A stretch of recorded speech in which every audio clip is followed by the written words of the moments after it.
تو اب یہ بات بڑی بعید ہے، تقریباً ناممکن ہے کہ اللہ تعالیٰ خود دعا سکھائیں اور ہم وہ دعا کریں اور اللہ تعالیٰ رد فرما دے. یہ نہیں ہو سکتا. لہذا پہلے وہ دعائیں جمع کی ہیں حضرت نے جو قرآن کریم میں آئی ہیں، اس کے بعد وہ احادیث آئی ہیں جو احادیث میں آئی ہیں. ہر ایک دعا ایسی ہے کہ ان میں سے ایک دعا بھی قبول ہو جائے انسان کا بیڑا پار ہو جائے. تو شروع کیا ہے مناجات مقبول کو اس قرآنی دعا سے کہ ربنا آتنا فی الدنیا حسنہ وفی الآخرۃ حسنہ وقنا عذاب النار. یہ دعا عام طور سے مسلمانوں کو یاد ہوتی ہے، اکثر و بیشتر یاد ہوتی ہے. جن لوگوں کو نماز جنازے کی دعا یاد نہیں ہوتی وہ یہ پڑھتے رہتے ہیں. کئی لوگوں نے بتایا کہ جی ہم تو نماز جنازے کی جو تیسری تکبیر کے بعد دعا ہوتی ہے وہ بہت افسوس ہے کہ بہت سے ہمارے مسلمانوں کو یاد نہیں ہوتی. کیا مشکل کام ہے جو دعا رسول کریم صلی اللہ علیہ وسلم منقول ہے، آدمی اس کو یاد کر لے. تو اب کیا ہوتا ہے کہ اتنی بڑا مجمع ہوتا ہے نماز جنازہ کا، لیکن اس میں وہ لوگ جو صحیح دعا کرتے ہوں جنازے سے مناسب، میرے خیال میں معدود چند ہی ہوتے ہیں. جو مدرسے سے تعلق ہے جس کا، مکتب سے کوئی تعلق ہے جس کا، وہ تو جانتا ہے. لیکن یہ ماشاءاللہ اعلیٰ تعلیم یافتہ حضرات جو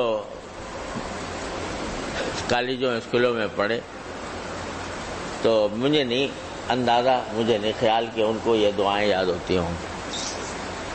تو لہذا مجھ سے کئی لوگوں نے پوچھا جی ہمیں وہ دعا تو یاد نہیں ہے، وہ ربنا آتنا پڑھ لیتے ہیں تیسری رکعت میں، تیسری تکبیر کے بعد. چلو میں نے کہا پڑھ لو، یہی پڑھ لو، لیکن کوشش تو کرو، سیکھنے کی کوشش تو کرو. ایک مسلمان کو اگر نماز جنازہ نہ آئے تو کتنی بڑی یعنی سبکی کی بات ہے. عرب ممالک میں نے دیکھا کہ نماز جنازہ ہوتی ہے حرم میں تقریباً ہر نماز کے بعد. تو جو عرب لوگ وہاں کے باشندے ہیں وہ خوب دعائیں پڑھتے ہیں اور جنازے سے ہی دعائیں پڑھتے ہیں جو منقول ہے نبی کریم صلی اللہ علیہ وسلم. ایک نہیں، دو تین ہیں، تین چار ہیں. لیکن بہرحال یہ دعا اتنی مشہور ہے کہ ہر بندے کو تقریباً آتی ہے، ربنا آتنا فی الدنیا حسنہ. اور حدیث میں آتا ہے کہ نبی کریم سرور دو عالم صلی اللہ علیہ وسلم کی اکثر دعا یہ ہوتی تھی،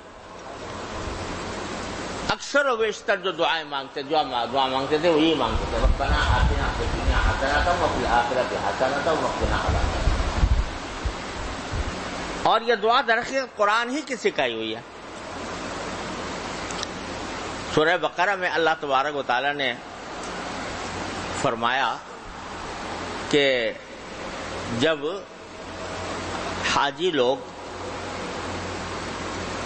وہاں سے عرفات سے واپس آتے ہیں تو پھر مزدلفہ میں جو المشعر الحرام ہے وہاں پر اللہ کا ذکر کرنا چاہیے کہ فَإِذَا أَفَضْتُم مِّنْ عَرَفَاتٍ فَاذْكُرُوا اللَّهَ عِندَ الْمَشْعَرِ الْحَرَامِ. جب عرفات سے واپس آؤ تو مشعر حرام یعنی مزدلفہ کے پاس اللہ کا ذکر کرو. فَاذْكُرُوا اللَّهَ عِندَ الْمَشْعَرِ الْحَرَامِ. اور كَذِكْرِكُمْ آبَاءَكُمْ أَوْ أَشَدَّ ذِكْرًا وَاذْكُرُوا اللَّهَ كَمَا هَدَاكُمْ. اور اللہ کا ذکر بھی اس طریقے سے کرو جس کا اللہ تعالیٰ نے تمہیں حکم دیا ہے، جس طرح کی ہدایت دی ہے ذکر کرنے کے طریقے کی، وہ کرو. یہ نہیں کہ اپنی طرف سے کوئی طریقہ گھڑ لیا اور اس کے پیچھے چل پڑے. وَاذْكُرُوا اللَّهَ كَمَا هَدَاكُمْ. پھر فرمایا کہ فمنہم من یقول ربنا آتنا فی الدنیا وما لہ فی الآخرۃ من خلاق. کچھ لوگ وہ ہیں جو وہاں اس مقام مقدس پر پہنچنے کے بعد بھی بس دنیا ہی کی چیز مانگتے رہتے ہیں. مجھے اولاد دے دے، مجھے نوکری دے دے، مجھے رزق دے دے، مجھے صحت دے دے، جتنی دنیا کی ضرورت ہے وہ مانگتے رہتے ہیں. منہم من یقول آتنا فی الدنیا وما لہ فی الآخرۃ من خلاق. آخرت میں اس کا کوئی حصہ نہیں ہوتا، وہی مانگتا رہتا ہے. جاہلیت کے اندر، زمانے جاہلیت میں جو لوگ حج کیا کرتے تھے، حج تو وہ بھی کرتے تھے، لیکن وہاں جا کر ایک تو جب پہنچتے مزدلفہ تو اپنے آباء و اجداد کے مناقب اور فضائل بیان کرنے شروع کر دیتے تھے. ہمارے باپ نے یہ کیا، فلاں جنگ لڑی، فلاں جنگ کے اندر اس کو فتح نصیب ہوئی، وغیرہ وغیرہ. ایک تو یہ کام کرتے تھے. تو قرآن کہتا ہے کہ وہاں جب اللہ تعالیٰ کا ذکر کرو کذکرکم آباءکم، جیسے تم اپنے ماں باپ دادوں کا ذکر کیا کرتے تھے، او اشد ذکرا، یا اس سے بھی زیادہ اہتمام کے ساتھ اللہ تعالیٰ کا ذکر کرو. اور ذکر بھی کس طرح کرو؟ اذکروا اللہ کما ہداکم، جو اللہ نے طریقہ بتایا اس کے مطابق ذکر کرو. اب آگے فرماتے ہیں کہ جاہلیت کے لوگ جو ہیں وہ آ کر کہتے تھے، وہاں پر دعائیں جو کرتے تھے بس یہی کرتے تھے کہ ہمیں رزق زیادہ ہو جائے، ہمارا گھر اچھا بن جائے، ہماری جو قبیلہ ہے اس کو فتح نصیب ہو، ہمارے دشمن ناوراد ہوں، وغیرہ وغیرہ. تو ربنا آتنا فی الدنیا وما لہ فی الآخرۃ من خلاق، آخرت میں اس کا کوئی حصہ نہیں ہوتا. ومنہم من یقول ربنا آتنا فی الدنیا حسنۃ وفی الآخرۃ حسنۃ وقنا عذاب النار.